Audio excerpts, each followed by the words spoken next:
Hola oyentes de Radio Sefarad y bienvenidos nuevamente a la sección de genealogía judía que se llama El Buen Nombre y que dirige Alejandro Rubinstein. ¿Qué tal, Alejandro? ¿Qué tal, Jorge? Muy bien, seguimos desglosando aquí cada 2 semanas distintas pistas sobre los diferentes nombres que usamos los judíos. Estuvimos la vez anterior hablando más allá de nuestra propia historia, de la historia de conquistadores que estuvieron durante siglos presentes en la tierra de Israel, que dejaron su impronta en la onomástica, y ahora vamos a otro de estos conquistadores que es el que prácticamente estuvo quizás más tiempo, descontando a los musulmanes, que son los romanos y sus herederos, los bizantinos. Efectivamente, Jorge. De hecho, este régimen romano se extendió desde el segundo siglo antes de la era común hasta el séptimo siglo de nuestra era, de tal suerte que estamos hablando de 9 centurias. Y es muy interesante este periodo. Resulta ser que la práctica del judaísmo no era nada rara en la sociedad romana en ese entonces. De hecho, una comunidad bastante importante vivía en Roma ya desde las épocas que hemos citado, desde este segundo siglo antes de la era común.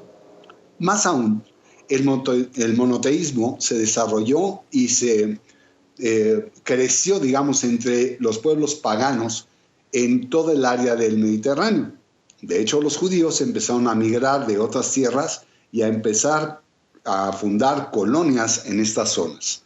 Es que resulta ser que en ese entonces el judaísmo era una religión altamente popular y las sociedades estaban viviendo algo que es poco estudiado, pero es el panjudaísmo. Estaba realmente muy amplia la presencia del judaísmo en ese entonces en diversas zonas, y esto va a tener una influencia onomástica importante. Pues bien, hablamos de que ya se había desarrollado ampliamente el judaísmo en muchas zonas, y de hecho en Alejandría es a donde se establece una comunidad muy importante allá en Egipto, y por lo tanto, al tener contacto con estudiosos y con escritores de distintas culturas en esa zona del norte de Egipto, se obtienen influencias tanto de la literatura como de la filosofía griega y romana para ir acuñando, junto con los conceptos del judaísmo, lo que llamaríamos los neologismos de la onomástica, los nuevos nombres, que asociados a los nombres paganos romanos, iban generando una nueva forma de expresión entre los humanos al ya no utilizarse tanto los nombres bíblicos. El éxito del judaísmo fue tal que Roma empezó a preocuparse y por lo tanto tuvo una reacción negativa alrededor de todo su imperio, y grandes masas paganas, inclusive quienes los rigen, empezaron a perseguir a los judíos. Tan es así que en el año 139 antes de la era común, el pretor hispano emitió un decreto expulsando a los judíos de todos los judíos que no tuviesen la categoría de ciudadanos y que por lo tanto abjurasen a su religión, iban a ser perseguidos. Esta opresión, tanto de los reyes romanos como los ataques que hemos ya citado de las turbas paganas, estaban inspirados por la impunidad, y eso conllevó finalmente a la destrucción del templo, el segundo templo, el Beit Hamikdash, en el año 70 ya de la Era Común, y donde ya cae esta zona conocida como Judea.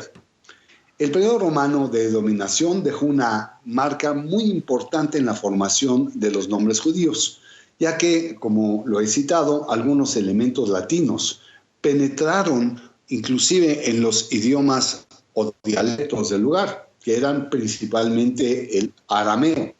Por lo tanto, había nombres de personas, y en esta ocasión habremos de dar muchos nombres de personas que empezaron a utilizar fórmulas latinas como Agripa, Agripino, Águila, Alituro, Antonio, Apela, Capelo, Castor, Crispo, Dolesu, Domno, Dorto, Druso, Juliano naturalmente, o Julio, Iulus, Justino, Justus o Justo, Marcos, Marino, Níger, Romano, Rufur, Sisema, Tiberino, Tiberio, obviamente un nombre muy conocido, Tito, Ibero. Son nombres que eran ya francamente comunes en esa época.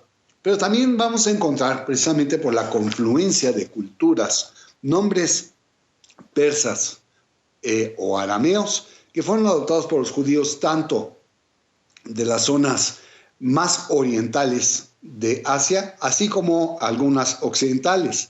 Y de ahí que encontremos nombres tan diversos a los que hemos ya citado, como el de Abaj, Abba, Acha, Ada, Ajo, Ashe, Bagbag, Bali, Bizna, Habiba. El nombre Guria es muy interesante porque este deriva al paso de los años en el nombre Gurión y de nombre propio se convierte naturalmente en un apellido del primer ministro del Estado de Israel, David Ben Gurión. Haniba, que es de hecho un nombre fenicio que corresponde al nombre de Janiel, y de ahí que estemos viendo que todas las culturas estaban entremezclándose en esa época. El nombre de Jinak, Hun, Juná, Iod, Mabug, Maná, Monobás, Nanay, Papá, Samá y Samkai. Nombres en su gran mayoría, si no es que todos, que ya cayeron en desuso. Pues bien, los nombres no hebreos también tuvieron una gran importancia en esta época y empezaron a utilizarse estos nombres basados precisamente en nombres que previamente eran del uso del pueblo de Israel, basados naturalmente en el idioma hebreo. Así, el nombre hebreo Abiyá fue evolucionando hacia la fórmula aramea Abuyá, o los nombres Hanín y Hananá, que ya son una manera de expresarse en el idioma arameo, provienen del hebreo Hanán y Haniniá.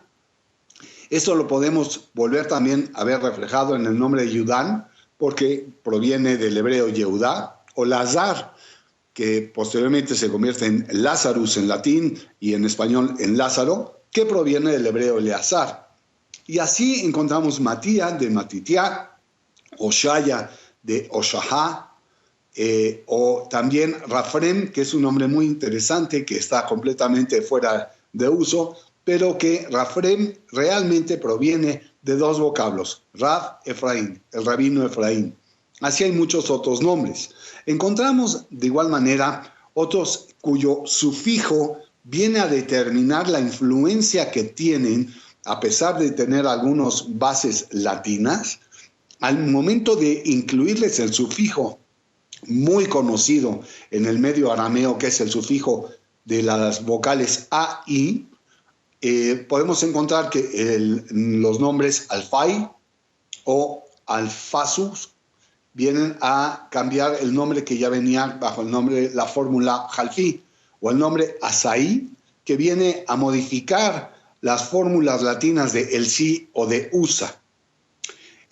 Podemos también decir el caso del nombre Banus en latín, que luego pasa a ser Bano, pero no con la V, sino con la B labial. Y el nombre Bano viene a mutar hacia la fórmula aramea Bonai, que también era de un uso común en esta época de Roma.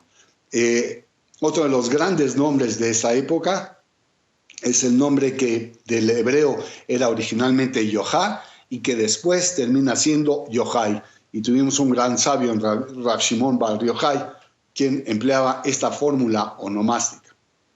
Eran muy pocos los nombres bíblicos que se utilizaban en la época romana, y de hecho me voy a permitir citar a la muy pequeña lista, que va a parecer muy larga, pero no lo es muy pequeña lista para que podamos entender que ya en esa época que había un judaísmo muy vibrante y que muchos pueblos se estaban sumando al pueblo, utilizaban apenas muy pocas fórmulas del hebreo que habían quedado y muchas de ellas ya quedaron en desuso. Por ejemplo, Anán, Azariah, Binyamin, Hananiah, Elazar, Eliezer, Gamliel, Hillel, Isaac, Ismael, Leví, Matía, Menachem, Nahum, Natán, Nehemia, Pinjas, Shmuel, Shimón, Ulá, Uziel, Jacob, Jeremías, Yeshua, Yohanan, Jonatán, Yosef, Josiah, Josuá, Judá, Zaharía y Zadek. Son nombres que prácticamente ya no se usaron. Hay algunos que sí han trascendido hasta nuestros días, pero no hay muchos que así lo fueron. Así, de igual manera, nombres femeninos también fueron utilizados, nombres bíblicos. Por ejemplo, el nombre de Haná, que después evoluciona a Ana, el nombre de Joquía, que es un sinónimo de Elisheba y que Elisheba viene a trascender posteriormente hasta nuestros días a ser Elizabeth, o el nombre de Miriam, que proviene más de las voces Mariam, griegas, o María o Mariana, que ya son citadas en los trabajos de Josephus Flavius. El nombre de Rachel, el nombre de Shlomit, son nombres que vuelven a aparecer en estas épocas, inclusive el de Yoshabet y el de Judith. Otros nombres que aparecen de una época posterior romana son, y siempre dentro del lado femenino, son el nombre de Donac, Esther o Adasa, que es su correspondiente en el hebreo, Kamhit, Johanna y el de Tzofnat.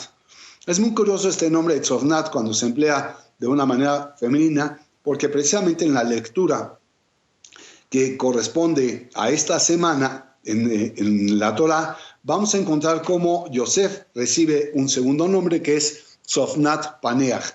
Y este nombre que se le asigna a un varón en el idioma egipcio viene a trascender a los pasos de los años y se convierte en un nombre femenino en favor del pueblo de Israel. Algunos nombres arameos también que se forman y que tienen una base en el hebreo, pero también para las mujeres, son los nombres de Imerata, Marta, Nehoral, Zapira o Zafira y el de Tabata. Son nombres que se incluyen tanto como los arameos, que son Bruriá, Veluriá y el de Ospertá, nombres que ya no se emplean en la actualidad.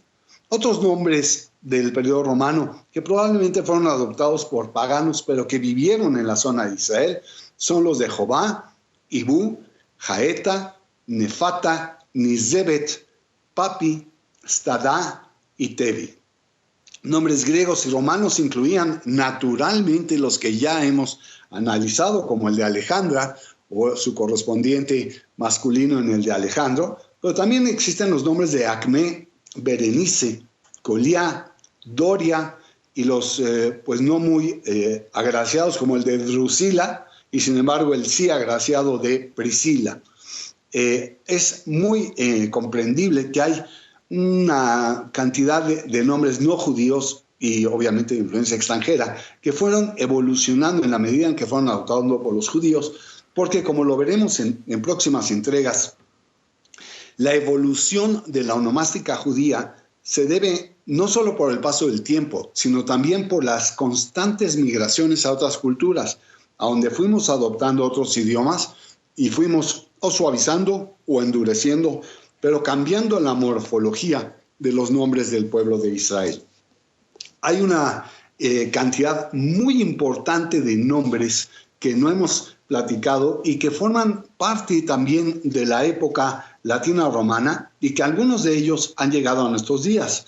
Otros de plano no, pero me voy a permitir citar unos cuantos, como el nombre de Cornelio, el nombre de Cunerio, claro está el de Claudio, o el de Fulvio, Gallo, Gabino, o el de Justo, que ya hemos comentado, pero el que no, el de Lepio, o el de Loliano, el de Maro, o por último el nombre de Cuadrado. Imagínense qué nombre. Y es un nombre que prevaleció en la época de la presencia romana en Israel. En el caso de las mujeres, la selección siempre fue muy pequeña y de ahí que me voy a permitir citar puntualmente la lista completa. Y son Africana, Apia, Claudia, Cotala, Domicia, Drusila, Fulvia, Julia, Marula, Pola, Popelia, Salina, Valeria y Verutia. Son nombres que existen referencias porque hay osarios y hay lápidas mortuorias que nos vienen a demostrar la presencia, sobre todo en la primera parte del régimen romano en las tierras de Israel. Pues bien, es una forma de dar una pequeña, pero a la vez algo extendida explicación de la presencia de la onomástica con la influencia romana en la tierra de Israel. ¿Qué te parece, Jorge? Pues me parece que seguimos aprendiendo muchísimo de ti, de tus investigaciones, y que esperamos dentro de 2 semanas volver a seguir progresando. Si evolucionamos en la historia, pues tocará también a la influencia musulmana, o eso ya no.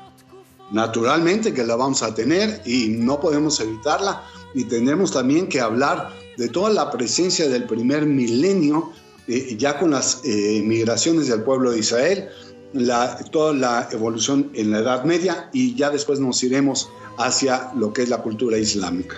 Muy bien, pues hasta entonces muchas gracias por habernos atendido, y como estamos en estas fechas, Hag Sameach. Hag Sameach a todos. שנתן לו אלוהים ונתנו לו אביו